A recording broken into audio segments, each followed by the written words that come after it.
세월호 참사가 발생한 뒤 8번째 봄을 맞았습니다. 목포와 광양 등 전남 곳곳에서 추모 행사가 이어졌습니다. 6월 지방선거를 앞두고 여수시장 후보에게 인구 감소에 대한 해법을 물었습니다. 후보들은 정주 여건을 강조하면서도 방법에서는 조금씩 차이를 보였습니다. 지방선거 민주당 후보를 선정하는 경선 절차가 진행되는 가운데 곳곳에서 파열음이 나오고 있습니다. 장흥군수 후보 4명은 경선 불공정을 주장하며 법적 대응을 예고했습니다. 정부 방침에 따라 오는 18일부터 사회적 거리두기가 해제됩니다. 전남도는 확진자 수 감소세가 이어지고 의료 체계도 안정적으로 운영돼 규제가 해제된다고 밝혔습니다.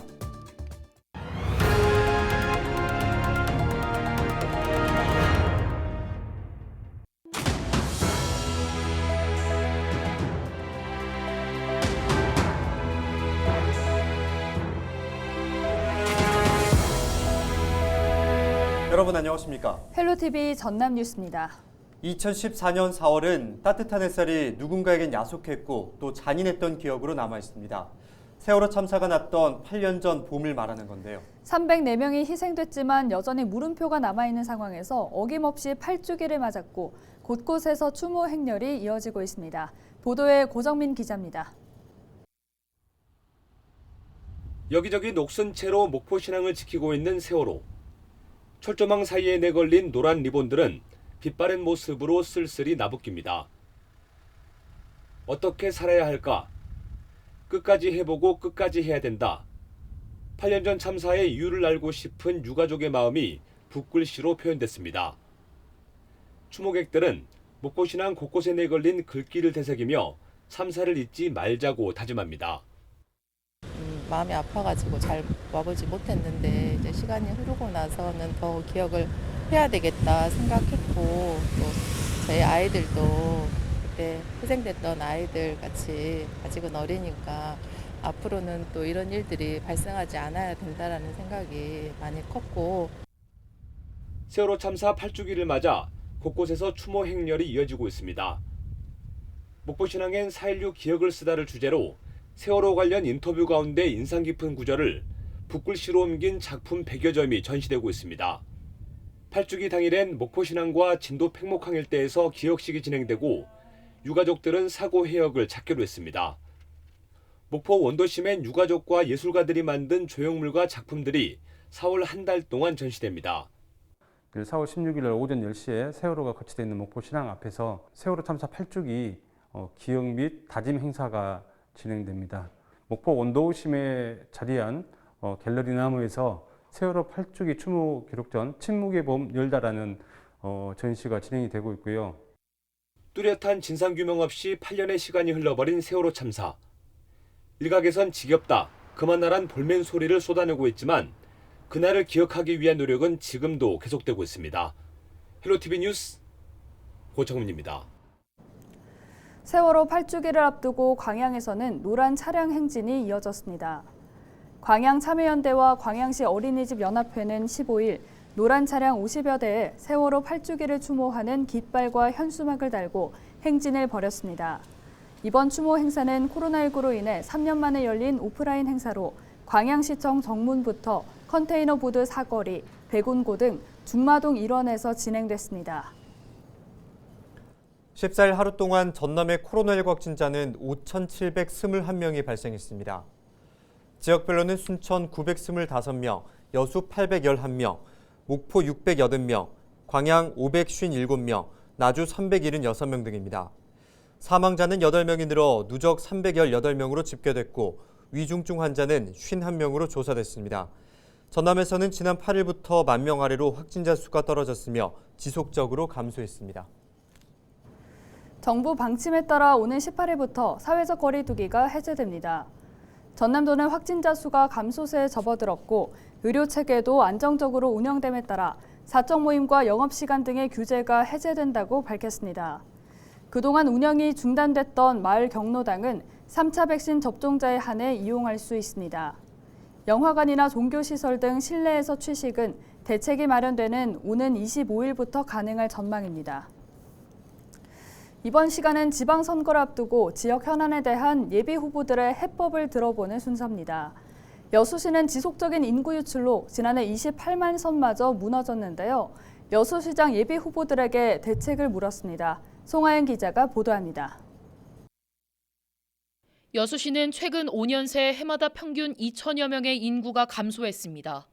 특히 여수를 떠나는 인구 가운데 80% 이상은 청년으로 인구 유출이 심각한 상황.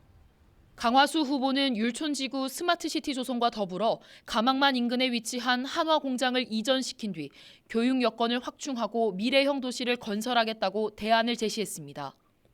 권오봉 후보는 다둥이 부모 연금제를 비롯한 출산 장려 정책과 청년 지원 정보 통합 컨설팅 센터 등을 운영해 청년 세대 맞춤형 시책 도입으로 사회적 인구 감소를 줄여나가겠다고 밝혔습니다. 김유화 후보는 기업과 대학을 연계한 계약학과를 유치해 일자리 창출 효과를 높이고 공공산후조리원과 전남대학교 위상회복 등 보육과 교육의 선순환 체계를 구축하겠다고 설명했습니다. 김현철 후보는 인근 도시로 빠져나가는 인구를 줄이기 위해 산단 인근 신도심을 건설하고 출산 장려, 산후조리 등을 지원할 시책을 도입하는 데 주력하겠다고 강조했습니다. 박기성 후보는 고령화 시대가 가속화되면서 귀농, 귀촌 인구가 늘어나는 만큼 지역을 경험할 수 있는 인프라를 조성해 유입책을 마련해야 한다고 주장했습니다.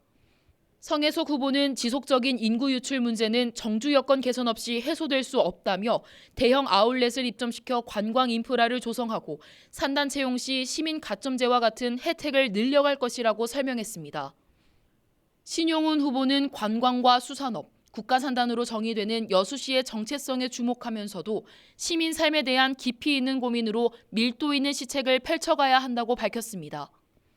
전창곤 후보는 율촌 택지 개발로 산단 근로자 교통 편익을 높이고 취창업을 지원할 전문기관과 청년 전담부서를 신설해 2030 세대 유입을 늘려갈 수 있도록 이끌겠다고 강조했습니다. 정기명 후보는 여수만 르네상스를 제시하면서 성장산업 육성과 출산 보육의 지방자치단체 책임제를 도입해 시민들의 삶의 질을 높이겠다고 설명했습니다. 조계원 후보는 50만 명 이상 인구를 목표해 남해안 메가시티 중심 도시로서 경쟁력을 강화하고 율촌지구 문화, 쇼핑, 레저 주거 기능을 확대하겠다고 밝혔습니다.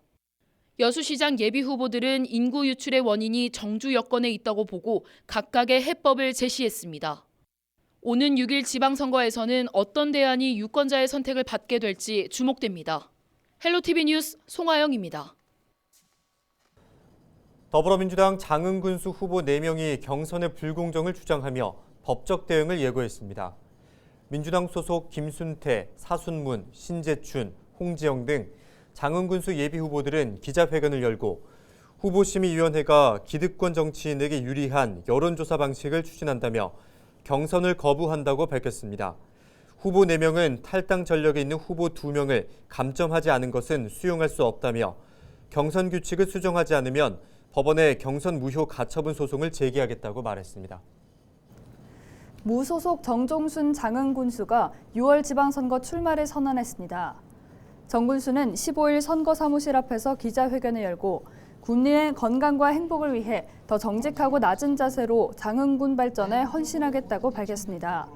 정 군수는 장흥군을 대한민국 스포츠 중심지로 만들고 장흥댐을 명소화하는 등 유동인구를 늘려 지역경제를 활성화하겠다고 강조했습니다. 장흥군은 민선 7기까지 무소속 후보가 4차례 당선돼 이번 선거에서도 치열한 경쟁이 예상됩니다. 박기성 전 방송위원회 연구위원이 여수시장 출마를 선언했습니다. 박 후보는 15일 기자회견을 열고 소모적인 정쟁과 반목을 끝내고 통합과 화합의 시대를 열기 위해 출마를 결정했다고 밝혔습니다.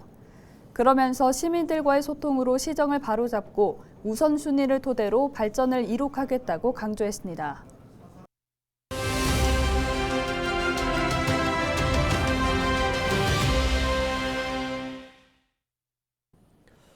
정부가 이제 다음 주부터 코로나19 유행 확산을 막기 위한 사적 모임 인원 제한과 영업시간 제한을 없애기로 했습니다. 그동안 이어져 왔던 사회적 거리 두기를 사실상 종료한 건데요. 이는 2020년 3월 시작한 이후 2년 1개월 만입니다. 이제는 야외에서 300명 이상이 함께하는 행사와 집회도 열 수 있고요. 공연과 스포츠 대회도 가능합니다. 실내 영화관이나 공연장에서 마스크를 벗고 음식물을 섭취하는 것도 이제는 가능합니다. 정부는 사회적 거리두기를 사실상 종료하면서 마스크를 야외에서 벗는 건 더 미루기로 했습니다. 이처럼 신규 확진자가 줄고 있지만 여전히 확산 규모가 크고 전파력이 높기 때문인데요. 코로나19 재확산 걱정도 여전히 적지 않습니다. 새로운 변이 바이러스가 또 발생할 수 있기 때문인데요. 일상을 찾아가고 있다는 믿음만큼은 커지고 있습니다. 그동안 모두가 함께 견디며 상황을 바꿔왔기 때문입니다. 지금까지 데일리 브리핑이었습니다.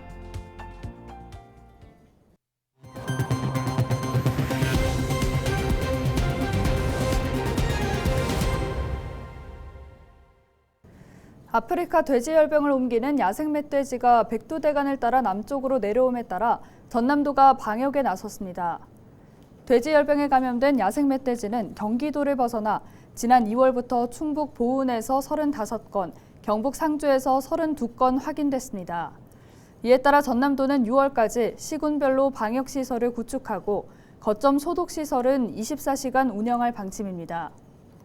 아프리카 돼지열병은 국내 첫 발병 이후 전국에서 2,500여 건이 확인됐지만 전남은 청정 지역을 유지하고 있습니다.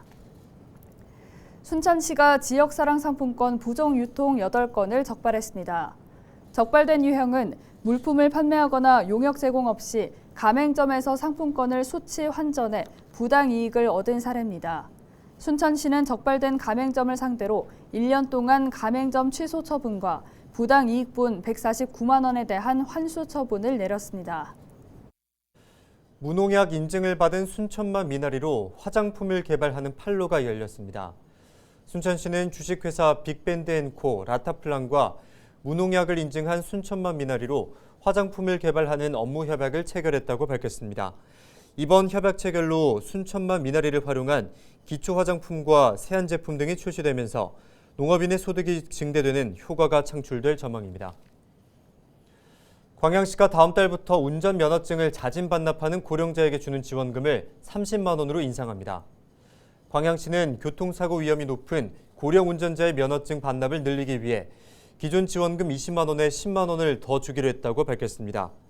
지원 대상자는 만 65세 이상이며 올해 1월부터 4월 사이 반납한 사람은 10만 원이 소급돼 지급됩니다. 고흥군이 제3기 고흥사랑 솔로몬 봉사단에 참여할 미혼 남녀 30명을 모집합니다. 고흥사랑 솔로몬 봉사단은 고흥군의 지역 맞춤형 저출산 극복 시책으로 봉사를 통한 자연스러운 만남을 마련하기 위해 3년째 추진되고 있습니다. 고흥에 살면서 직장을 다니거나 사업장을 운영하는 만 45세 이하 미혼 남녀는 누구나 참여할 수 있으며 다음 달 16일까지 신청하면 됩니다. 무안군 해제면 송계 어촌마을에 조성된 유채꽃밭이 인기를 모으고 있습니다. 해제면 주민들은 무안과 영광을 잇는 칠산대교 개통으로 방문객이 증가함에 따라 인근 8헥타르 부지에 유채꽃밭을 조성했습니다. 꽃밭 옆에는 소나무 숲이 조성돼 하늘과 바다, 소나무의 유채꽃이 어우러져 방문객 발길이 이어지고 있습니다. 광양시가 오는 6월까지 어린이 맞춤형 재난안전체험 교육을 진행합니다. 교육은 화재 진압과 지진 체험, 응급처치와 피난 탈출 등 4개 분야로 민방위 실전훈련센터에서 실시됩니다. 광양시는 6월 8일까지 어린이 800여 명을 대상으로 교육을 진행할 계획이며 신청은 광양시청 홈페이지를 참고하면 됩니다. 코로나19로 인해 2년 동안 열리지 못했던 여수 거북선 축제가 3년 만에 대면 행사로 열립니다. 올해로 56번째로 열리는 이번 행사에서는 오는 7월 29일부터 통제형 길놀이를 비롯해 임진왜란 유적지 순례와 신호연 체험 등 볼거리와 AR 가상현실을 활용한 프로그램을 즐길 수 있습니다. 전라좌수용 수군 출정 기념 고유제 등 재래 행사는 축제 일정과는 별도로 다음 달 3일 충민사에서 진행될 예정입니다. 여수 상공회의소가 대통령직 인수위원회를 비롯한 관계부처를 상대로 전라선 KTX 전용선이 신속히 건설되도록 예비 타당성 조사 면제 사업으로 추진해 줄 것을 건의하고 나섰습니다. 여수상인은 익산에서 여수로 이어지는 전라선은 급곡선 구간이 많아 고속철도로서 기능이 떨어지고 있다며 속도 개선 대책이 필요한 상황이라고 설명했습니다. 그러면서 전라선 KTX 전용선이 건설되면 이동 수요가 늘어나면서 지역 경제 활성화에 효과적일 것이라고 덧붙였습니다.